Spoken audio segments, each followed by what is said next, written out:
Motif ekonomi di balik aksi teror KST Papua. Kelompok separatis dan teroris KST Papua merupakan musuh rakyat yang selalu menghambat pembangunan. Mereka ditengarai memiliki motif ekonomi sehingga mau melakukan serangan brutal dan tega menghabisi saudara sukunya sendiri. KST adalah kelompok pemberontak di Papua yang merupakan anak buah OPM, Organisasi Papua Merdeka. Mereka adalah kelompok perusuh yang kerap menyerang aparat keamanan maupun warga sipil. Bahkan tidak jarang ada korban luka-luka hingga korban jiwa, padahal korbannya juga sesama orang asli Papua. KST membuat onar dengan menembak 10 warga di Nduga pada bulan Juli 2022 lalu, dan salah satu korbannya adalah seorang pendeta. Mereka tak peduli status korban, masyarakat biasa atau seorang pendeta, tetap dihabisi dengan kejam. KST juga bertindak brutal dengan membunuh seorang pendulang emas di tambang ilegal dan memamerkan kepala korbannya yang dipenggal. Tokoh adat Papua Yanto Iluai menyatakan bahwa anggota KST juga anak adat Papua wilayah pegunungan. Mereka seharusnya tidak melakukan kekejaman seperti pembunuhan dan lain-lain. Yanto menduga ada motif ekonomi di balik aksi teror KST, karena saat ini keadaan finansial banyak orang sedang sulit. Aksi KST bukan murni pembelotan, tetapi lebih cenderung ke ekonomi. Dalam artian, bisa jadi karena pandemi dan ada kegoncangan ekonomi, maka KST mendatangi pemukiman warga dan menyerbu suatu toko di Nduga sebelum melakukan pembunuhan massal. Toko kelontong itu diacak-acak dan bisa jadi mereka berniat untuk merampok isinya, namun malah berubah haluan menjadi penyerbuan besar-besaran.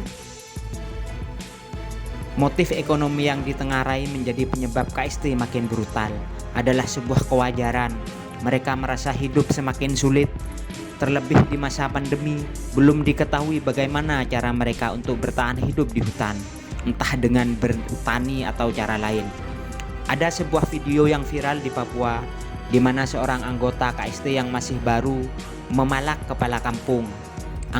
Anggota KST itu pura-pura meminta minum, lalu mengancam dan meminta bantuan berupa beras dan uang yang akan diberikan kepada teman-temannya yang sedang berjuang di hutan. Dia berjanji akan kembali lagi untuk mengambilnya. Kepala kampung yang pura-pura menyetujuinya itu menghubungi aparat keamanan. Setelah itu, di hari yang dijanjikan, ia dan warga menghubungi aparat keamanan. Setelah itu, di hari yang dijanjikan, ia dan warga mengungsi dan meletakkan kardus di depan honainya. Anggota-anggota KST itu tertipu karena kardus itu berisi sampah, bukan makanan. Mereka tidak bisa menyerbu karena sudah diserang oleh aparat yang tersembunyi. Dari video tersebut terlihat bahwa KST benar-benar terdesak saat hidup di dalam hutan. Video tersebut bukan berdasarkan skenario film, tetapi kejadian nyata. Terbukti KST makin kesulitan untuk makan dan berusaha survive di masa pandemi dan semakin sering merampok masyarakat. Motif ekonomi yang dinyatakan oleh Yanto Iluai juga terlihat ketika KST membunuh seorang pendulang emas di tambang ilegal. Mereka marah karena mengklaim bahwa tambang tersebut adalah milik KST dan menganggap orang lain adalah saingan dan harus dilenyapkan. Padahal sudah jelas bahwa tambang tersebut legal dan bukan milik perseorangan, apalagi milik KST. Dari kasus-kasus yang melibatkan KST, maka terlihat bahwa hidup mereka makin mengenaskan di hutan. Entah panennya gagal atau sudah tidak ada penyokong kegiatannya. Selama ini diduga ada dalang di balik KST yang menyuplai mulai dari senjata api hingga uang dana tunai. Namun bisa jadi sumbangannya berkurang gara-gara pandemi yang melanda Indonesia. Sumber dana KST memang masih diselidiki dan ketika mereka tertangkap, ada bukti transfer dari TKG Telenggen untuk dibelikan senjata api. Hal itu diungkapkan oleh Wakil Humas Satgas Damai Kartens AKBP Arif Fajar. Kasus ini masih dalam tahap penyelidikan dan penyidikan, dan polisi berusaha menangkap siapa penyumbang dana utama untuk KST.